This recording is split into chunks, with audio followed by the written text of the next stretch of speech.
Hey everyone, Kylie here. Welcome back to my channel.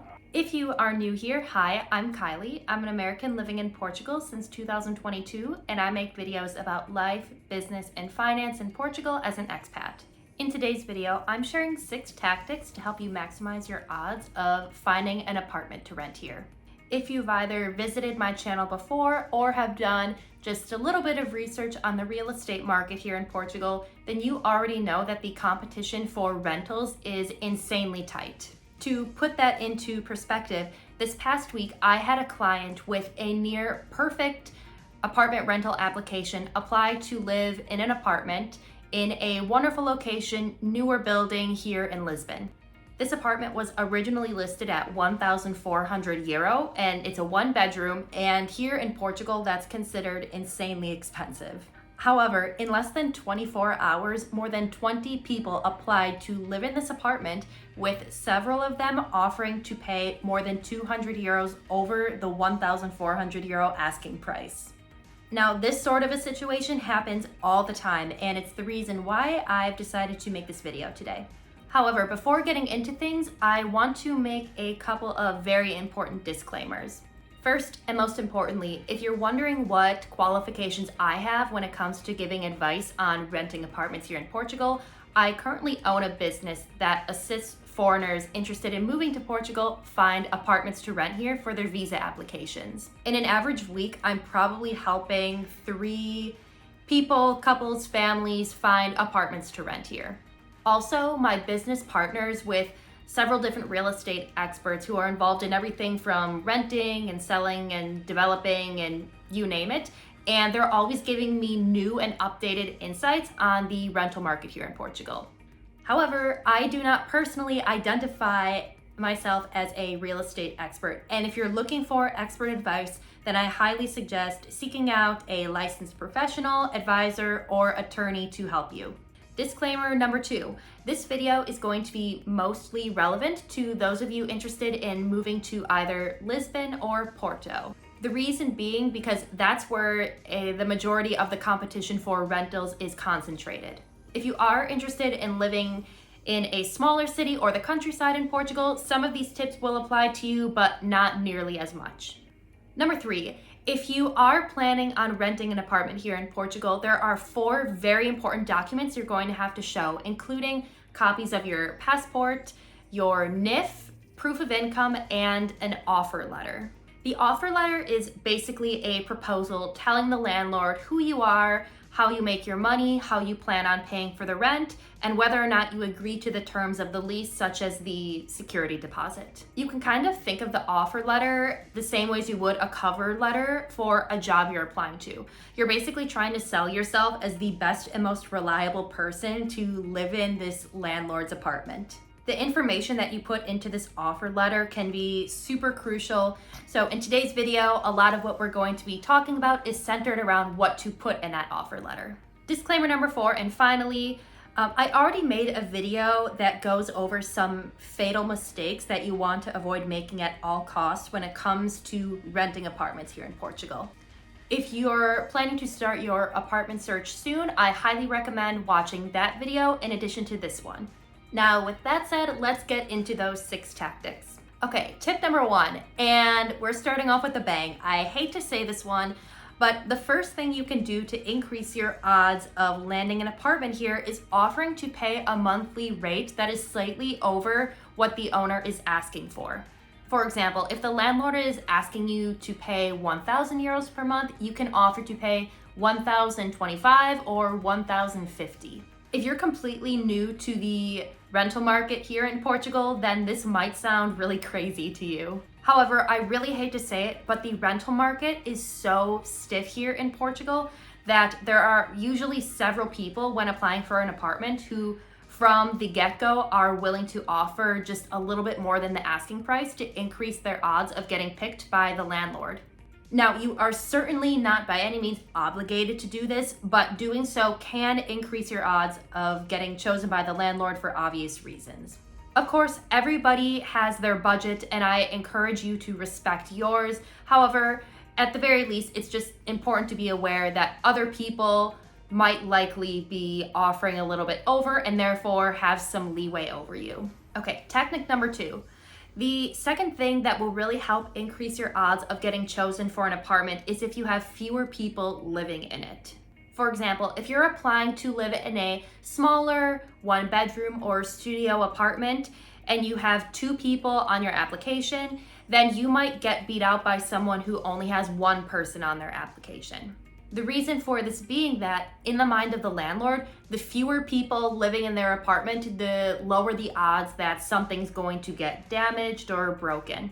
That said, when you are searching for apartments and applying for them, just keep in mind the size of the apartment in coordination with the number of people you plan on living in it. Okay, tactic number 3, and this one applies to those of you who have pets.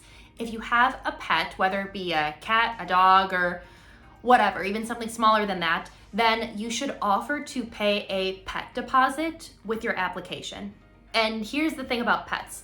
If you have 2 applicants for an apartment and both of them are completely equal, however, one has a pet and the other doesn't, then the landlord is probably going to be more likely to choose the person who doesn't have a pet, and that's obviously because they think that the person without a pet is going to cause less damage than the one who does. I highly recommend paying a pet deposit in addition to your regular security deposit to cover the cost of potential damages caused by having a pet. If you don't know what a pet deposit is, it's basically an extra month of security deposit or half a month of a security deposit. So for example, if your security deposit is €1,000, then you can make a pet deposit between 500 and 1,000 euros. It just depends on the landlord. Just whatever you do, don't get rid of your little fur babies. Either be prepared to pay a pet deposit or just avoid moving into and applying for apartments that have a blatant no pet policy. Okay, moving on to tactic number 4, and this one is very important. Agreeing to sign a 2 or 3 year lease rather than a 1-year lease can significantly increase your odds of landing a rental here in Portugal. Actually, it's funny because 3-year leases tend to be the norm here in Portugal, and this often shocks a lot of foreigners, but I'll tell you why they're the norm. So 3-year leases are the norm because in Portugal, there's this law that many people refer to as the 1/3 rule. It's called the 1/3 rule because in Portugal, tenants are allowed to break their lease 1/3 of the way into it without losing their security deposit as long as they inform the landlord that they intend on moving out within a specified amount of time before they plan on leaving. This means that if you have a 1-year lease, you're legally allowed to break it at the 4-month mark as long as you inform the landlord ahead of time that you plan on moving out. Or if you have a 2-year lease, you can break it within 8 months of living there, again, as long as you inform the landlord ahead of time that you plan on moving out. Now, for landlords, this 1/3 rule is a terrible situation because they don't want to have to incur the costs of tenants bouncing in and out of their apartments every 4 or 8 months. Therefore, landlords really want to sign 3-year leases because thanks to the 1/3 rule, their tenant will have to stay there for at least 12 months before moving out. That said, your odds of landing an apartment here will significantly increase if you agree to do either a 2 or 3-year lease, and a 3-year lease especially. Moving on to tactic number 5, and this one might be an obvious one, but if you can show that you have consistent income and cash flow every single month, that is very important to Portuguese landlords. Unlike in certain countries like the United States, landlords don't care about your credit score whatsoever. They care a lot more about cash. What landlords in Portugal really care about is if you can show that you have consistent income and cash flow at least 6 months prior to when you want to begin your lease. And of course, the more cash flow and income you have, the better. When I talk to my real estate partners here in Portugal, what they tell me is that what is ideal is to make at least 3 times more per month in income than the cost of the rent. For example, if you're applying to live in an apartment that costs 1,000 euros per month, you want to show on paper that you make at least 3,000 euros per month. And if you're really struggling to hit that 3x amount, what you can do is offer to pay a few extra months of rent in advance. For example, In addition to your security deposit, you could offer to pay 3, 4, 5, even 6 months of rent in advance, so the landlord doesn't have to be as wary of your income and cash flow situation. Overall, in Portugal, you just want to keep in mind that cash is king, and the more of it you can show that you make each month, or the more that you can present up front, will significantly increase your odds of getting a rental here. All right, sixth and final tactic. When writing up your offer letter, I suggest being personal yet professional and keeping it as short and sweet as possible. When I say that, I mean that you should consider the following when writing up your offer letter. First, keep it professional. Again, you want to think of your offer letter almost like a cover letter for a job. You're trying to show that you are the best possible tenant to live in this landlord's property. Therefore, I highly suggest talking about your career or how you earn an income in a way that makes the landlord believe that you are going to be the most reliable person to pay your rent every month.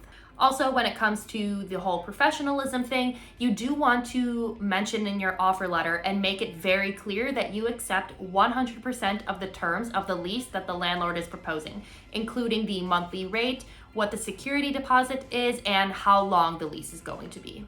Okay, second, while you do want to keep your offer letter professional, I do suggest making it a little bit personal as well. For example, you can add in a couple sentences talking about why you're excited to move to Portugal and move into this landlord's apartment specifically. The whole idea is to just sort of paint a picture in the landlord's mind of what kind of tenant you're going to be like living in their apartment.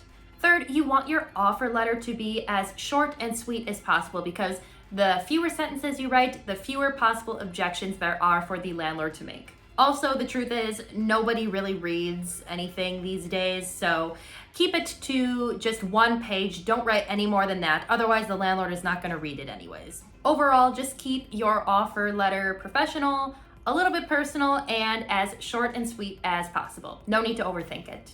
All right, everybody, so that does it for this video. If you found it helpful, please be sure to like it and subscribe to my channel so that you never miss another video that I upload. And that does it for today, so I will see you all next time. Bye.